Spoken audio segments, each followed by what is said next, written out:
first penalty shot attempt in Sean Thornton's career. On Pavlik, he dekes and scores! As Sean Thornton said a couple years ago, hey, we can play. I'm more nervous with my hands scoring goals than I am the other stuff. Scored at Thornton. They used to be teammates, but right now there's no love lost. Forget the Gordie Howe hat trick. Now we've got the Thornton. A fight, a penalty shot goal, and a win. What can we expect Thursday night against the Habs? Naoko Funayama was at practice on Wednesday. She fills us in. If emotional engagement was an issue in the Bruins game against the Jets for the first two periods, it likely won't be much of a problem against the rival Montreal Canadiens. While Montreal has had their share of issues this season, including injuries to key players, fan disenchantment, coaching changes, the Bruins expect nothing but a tough game again from Montreal, a team that already has 2 victories against the Bruins this season and kept the Boston wins to just 1-goal games. Yeah, it's going to be pretty easy to get motivated. We don't like these guys, they don't like us. There's been lots of history. We beat them a few times in the playoff, you know, so, and they're battling for a playoff spot this year, so it's going to be a tough game.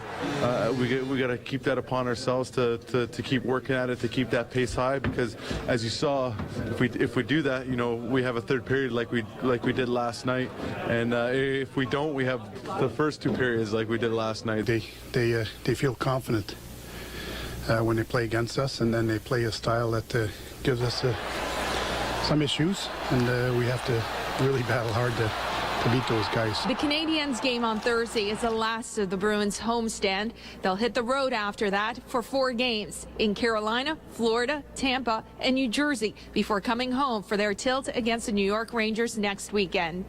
In Wilmington with the Bruins, I'm Naoko Funayama for NESN Daily. Naoko, thanks. The Canadiens having a tough time here in the first half of the season.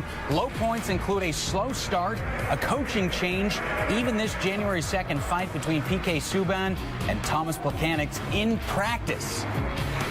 Joining me now is a man who knows the Habs better than most people, Pat Hickey from the Montreal Gazette. And Pat, you wrote on Tuesday that their game against St. Louis was a must-win game, and the Canadiens go out and they get shut out in that one 3-0. So question for you is, how big is Thursday night's matchup against the Bees? Well, I think every game the Canadiens play from now on is a big game. You know, this team is so far behind in the playoff race right now that you know, they've got to play almost 700 hockey to you know, to even entertain an idea of getting to the playoffs. So, you know, it's always important when the Bruins and Canadiens get together. It seems that both teams bring out the best in each other. Well, a lot's been made of some of the problems that are going on up there in Montreal. The slow start, a 1-7 start. They fire their head coach, and then the fights in practice. So my question for you is, you know, what's going on up there, and can the Canadiens turn this thing around to kind of make a playoff run? Well, you know, if you look at the roster, I mean, you know, with a few exceptions on defense, this is pretty much the same team that went to the Eastern Conference Final 2 years ago. I think one of the biggest problems they have is they're sort of trigger man on the power play, which is 30th in the league. They've been in the top 10 the last couple of years. If you look at defensively, the penalty killing is number 2 or 3 in the league. They've got the 11th or 12th best goals against average in the league.